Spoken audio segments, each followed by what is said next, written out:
सबसे एक छोटी रिक्वेस्ट जरूर करूंगा आज, ladies and gentlemen, कि that delta, we put together a curriculum at our dime, at our expense, and train that guy to fill the delta. I can give you examples after examples after examples how we have developed employees in our company, how we have developed a repair guy who was repairing phones to become, repair higher-end equipment like microwave, to repair switches, digital cards, to become my operations manager in Mumbai, to become my national set-top box manager, all in a period of 6 years.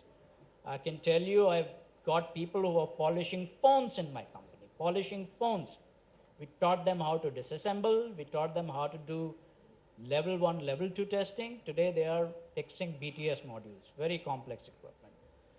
That's what we do as far as our employee development program is concerned. That's every single employee goes through that. It's an investment from me. What it allows me to do, by the way, everything, I am a very selfish person. I'm a business person. I run business. I need to make money out of it. Instead of hiring a guy who's experienced from the street, I'll rather take my guy from within my company and develop him so that my costs are lower. As in the simple equations. What it also does is my employees are so motivated because they find, these guys are 6 years, the guy who is now my STB national manager, 6 years he was working in LG. 6 years. No one asked him. No one asked him, what does he want to do next? We ask him right after 6 months. Probation period ends in 6 months. That's when we ask the employee, what is that you want to do next? It's just about understanding the fact that if I took care of my people, they're going to pay me in kind so very much that my performance is going to be making, think about it, 6 years I'm the largest service operator in India. 6 years, that's a marvel. HCL took 25 years to where they are, or 30 years to where they are. Redington has been in the business for 30 years. We did that in 6 years because of my employees.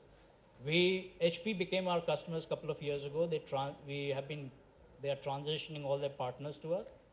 We do almost about 60% business. Their partners were not delivering performance for 4 years or 8 years in some of the regions. The performance was in red, which is that they were not meeting the business fundamental parameters of HP. The same set of guys enabled us to deliver green performance, which is exceeding the business fundamental parameters.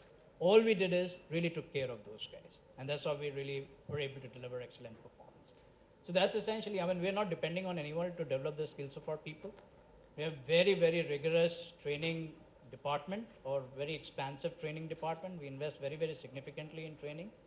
And we develop people based on what we think is needed by our organization. One thing which I wanted you to stress upon is you are also best in class for HP globally in terms of after-sales service. That was HP is talking about. So how were you able to make it to the level of the global quality that now they are redesigning their processes outside India on the basis of the experience that they have got in India? Because this is a what we can say benchmark, that a company which was nowhere in 6 years, they are transforming after sales service of say 30 odd brands, and they are also, and these best practices are being utilized globally. I'm not joking, this is the reality. This is the fact, and this is on the basis of the TL 9000 which they have deployed. And this is fact. What I'm saying is not because he's sitting in front of me and he's my friend, but this is our reality. So that's the reason I'm putting a lot of stress on Sanjay Vidyarthi and also trying to make and understand that Indians can do. It's not that Indians can't do. It is the willpower, and as he rightly said, the treatment of people that we want to do. If we treat our people well, our maidservants can do our job, our drivers can do our job, our colleagues can do our job, our superiors can do our job. The problem with us is the ego. If we remove the E part of the ego, then it goes. And I think Sanjay has done that part, and so that's the reason I'm asking him once again, how he was able to, see, Indian quality, agreed, but global quality, How are you able to achieve the global quality from the same set of people, and also you are executing month after month, quarter after quarter? So if you can stress briefly on that part, sir. Sure. So two things. I think one of the smartest decision, as I said earlier during my talk, was to really go after TL 9000 right up front, right at the beginning of when we were starting our company. And our first program which we were executing was for Tata's for fixed wireless phone repair. And the second program which we were executing was a 7.9 reliability product from Techlec, which is signal transfer point. Now I can't have two different quality organizations or two different level of qualities within the same company.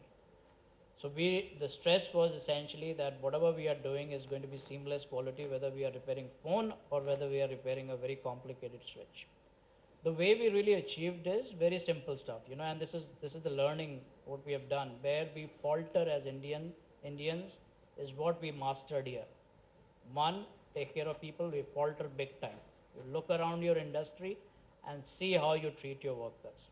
In my company, the worker will sit with me in front of me in my office any time of the day. Any time of the day. I go and talk to my worker like this every time. That's how I treat my worker, because that worker is my pride. Two, I taught him how to plan. The second thing which we don't do as Indians,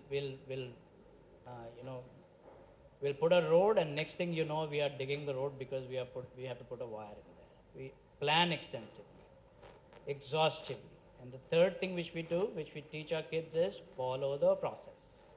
Those are the three mantras. If you do that, you plan properly and you follow the process, you are going to deliver quality. Quality is nothing else but process adherence. Whatever process you are writing, if you're following that process, that's what quality is. And that's what we are doing. The diversity of the manpower which I am handling is right from 10th grader, 12th grader, to ITIs, to diploma holders, to engineers, to MTechs, to MBAs essentially, right? Now, it's very difficult to make, the BTechs and all the MTech guys, they understand how to follow processes and all. You don't have to really explain to them in great detail. The issue is there with the guys who are ITIs, the 10th graders, the 12th graders. So basically, made it so simple that here is a work instruction. Every product I repair, there is a work instruction which is available. That work instruction details A to Z process. All this guy is required to do is, hey guy, follow these 5 steps. And until what we call is train till it gets embedded in his head, and audit till he really adheres essentially, right? So perpetual quality mindset, that's what we call it. It's a lot of work, but that lot of work is actually paying us rich dividend, by making sure that the guy is understanding what the process is and making sure he's trained adequately to follow those processes, and continuously audit him, spot audits, so that, if there is a lacuna there, we are able to again train him and fix the problem essentially. So it's all about, working with people. That's what we have, learned in our 6 years, and that's how, these are same guys who are not delivering, for, HP's previous partners are delivering for us, and delivering for us that Palo Alto, which is HP's headquarters, talks about us essentially, and applauds what they are seeing, what we have done for HP in India. That's no credit to us.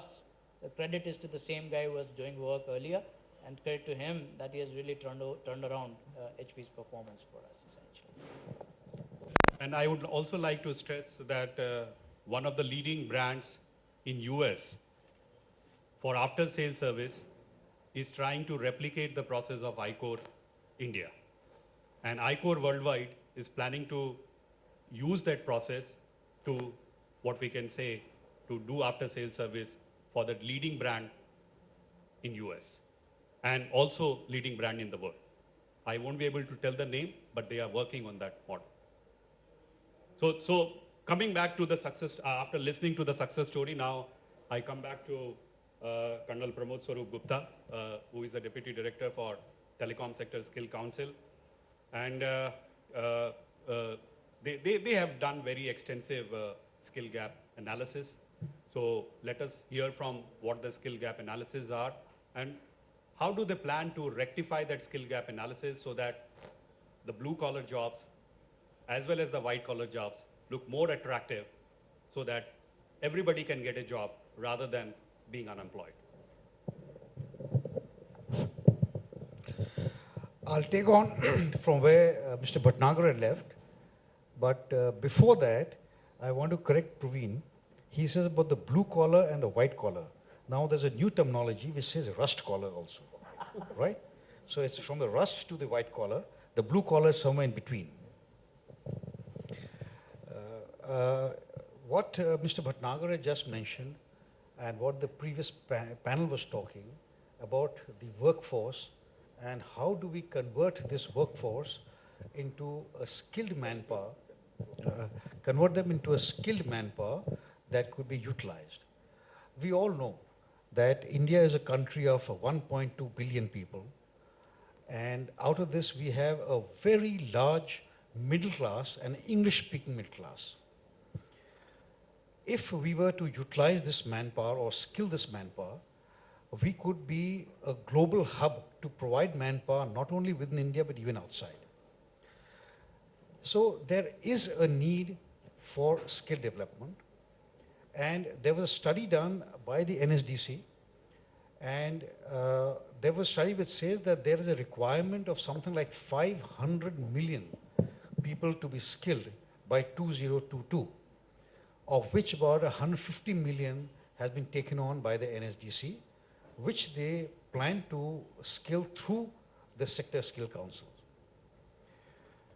Since I represent the telecom sector, so I'll be speaking more on the telecom sector. We know that in the last decade, one of the success stories has been the telecom, the way it has spread and it has expanded. And just for your information, that the telecom sector contributes about 3% to the national GDP. Besides being a very big revenue generator, it is also a creator for a large number of jobs. Now these jobs span across the strata of society, across the regions, whether it be an urban area, a semi-urban area, or a rural area. It spans across the education levels, whether a person is class 10 or even below class 10, or could be an educated person, right up to a very high educated, skilled people. Everybody has got a place in the telecom industry. And that's why I use the word of a rust collar, because there are people who are even below class 8 who can find jobs in the telecom industry if they're properly skilled. The problem which we have in India basically is that between the education system and between the skill system, there's a vast gap. We do educate people, we do give them a degree, but in the end of the day, they're actually not really job employable. And so once, even if he's from an IIT graduate or from wherever he is, he's picked up from the college campus, taken on by some industry, but actually they make him undergo in-house skill training until he's ready, for which they're paying for this person for all the duration, till he's ready and he's actually worthy for them. So they are doing skill development at their end. What is needed actually is a skill development at a national level, for which has to be addressed, though we can't say that the government is all alone who's supposed to do this. We have to take part, or we have to, the other stakeholders are the industry, the academia, private players, everybody for that matter. And in the telecom, like I just mentioned, you see, we have less penetration in the far-flung areas. Let's talk about the Northeast. We talk about these areas which are Naxal-bound or Maoist-bound areas. We talk about the rural areas, 70% of India is over there. We need skilling there, we need people. The government talks about the national optical fiber network, where they say that the fiber cable should reach the last Panchayat headquarters, and there are about 2.5 lakh of them. And they should be able, even from the Prime Minister's office, they should be able to do a video conferencing with them probably. We talk about 100 smart cities. Then we talk about digitized India. All these things require a lot of manpower to be skilled, and skilled from at every level. And this is what basically, now when we do this skill gap study, we realize that actually it has been the wireless expansion, which has really gone in a very, very big way. But now we've realized that it is even the broadband or the cable which has to also expand equally fast, and we haven't reached every corner of the country. And for this to reach every corner, there is a large amount of investments that are required, especially in the rural or the far-flung areas. We realize that, but there are problem areas also because of logistics. A lot of places there are no roads. If there are roads, there's no electricity. If there are roads and electricity, you create infrastructure, you put in the money. Who's going to maintain them? Who's going to look after them? That's where we say that skilling is required at the lowest level at the rural areas or the fast areas. One thing more which the telecom has done and will continue to do, and we have to invest on that, is in the socio-economic part. When we talk about the socio part, what the telecom has done, we know that through the telecom we've got awareness. This awareness has brought about empowerment to the women. It has brought technology transfers. It has helped the farmer. We know that in India most of the farmers are based on rain farming, so they get the Met reports. They know what is the latest technologies to be done, whether it be health, it be education, distance education. So from this participation of the citizens, so social, the telecom has been there. We talk about the economic part. We all know about Flipkart and Snapdeal. We all know how to book tickets over there. Banking on this thing, M-commerce, the small traders, they don't carry money anymore. We have the credit card, the debit cards, or even the money transfer through that. So for the commerce part also, the telecom has been very successful and is filled a lot of gaps. Even for those people who are indirectly involved in the telecom, you'll be surprised to know that in the value-added services, the two most popular are, in India that is, this is the music downloads and it is internet gaming. And the companies that are dealing with that have been success stories.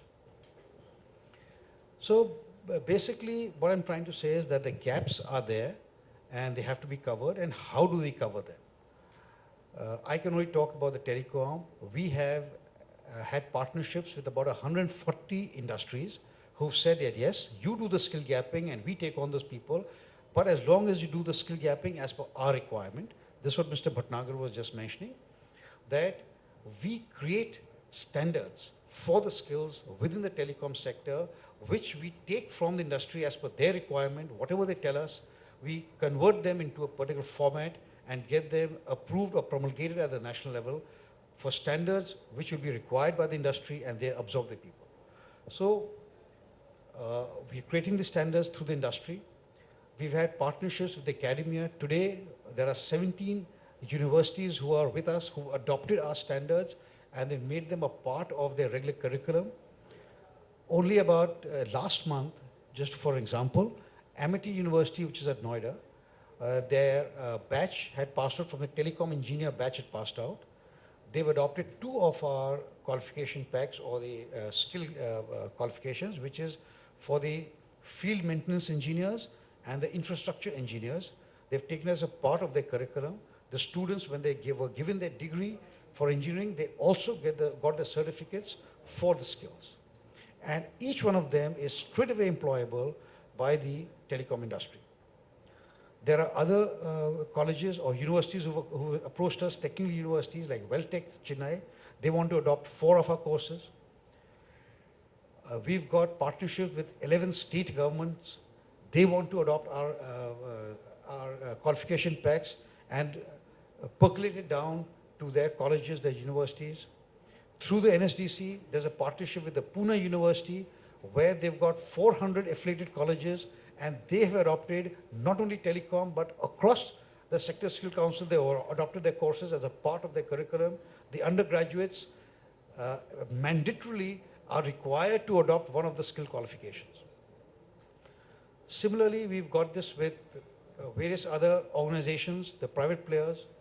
So that's how we are going to address and see that the skill gaps which are existing in the urban, semi-urban and the rural areas across the education levels are addressed and taken Mr. Sanjay just mentioned about this repair centers. Now, actually, from our view, we take that a part of the telecom is the organized sector, and in India we've got basically the service. But a part of it is the unorganized, that is at every local guys who are selling these mobile sets or even repairing them. So those guys are also required to be addressed, to be taught, to be skilled, and take them all on board, and we have a large, and we cover the skill gaps. Thank you. Thank you, Mr. Gupta, Colonel Gupta. Now I request Amit Rawat. They have been doing a good job in terms of EMC Academy Alliances and training people on new technologies. So if you can talk about how has been your experience and what has been your learning. Thank you, Praveen. I really feel privileged to be among the eminent dignitaries on the dais. Thank you for inviting me here. Now, I've been driving education program for the last 10 years. Yeah. So I've been driving education program for the last 10 years. I can talk more from the academia perspective. Day in, day out, I interact with students, professors, and skill development. This term in itself has become very common. It's been every time we've been talking about this, the government is talking about this, the academia is talking about this, the industry is talking about this, and this is something which is not really new. We need to understand that when we talk about skill development, who are our audience, right? So audience one could be primarily the students who are there in school, students who are there in college, they're not yet graduate. Audience two could be the one who are already out there in the market, but they're unemployed or they're not skilled enough as per the market standard, right? Audience three could be people who are already employed, but they need further skill development, skill enhancement, so they can go to the next level. But if you look at the fact, a majority of the workforce comes from the academia. And since I'm working for an IT organization, most of the workforce, we recruit are from engineering colleges. If I talk about India, after privatization of education, there are more than 3,000 engineering colleges. More than 300,000 engineers graduates every year. But as per the study, done by NASSCOM, and in fact, Mr. Bhatnagar also, mentioned that 75% of the total population who graduate are not even eligible for employment. So that's a major concern, right? That's a major concern. We have also seen an engineering graduate working for a BPO sector because he don't find a job. So at the end, what they do is they actually end up executing just 0.1% of the total knowledge which they have gained in the last 4 years. That's a major concern. I will speak more from the academia perspective because that's where I'm focused at. And I will share my perspective of their services. They cannot do that unless and until they have the right people joining their organization. So of course they are the stakeholder, then they have equal responsibility. I also agree that all these stakeholders are contributing, right? If I talk about government, they are pumping a lot of funding. They're driving a lot of initiative, trying to work out ways so that they can enhance the skill of the students. Academia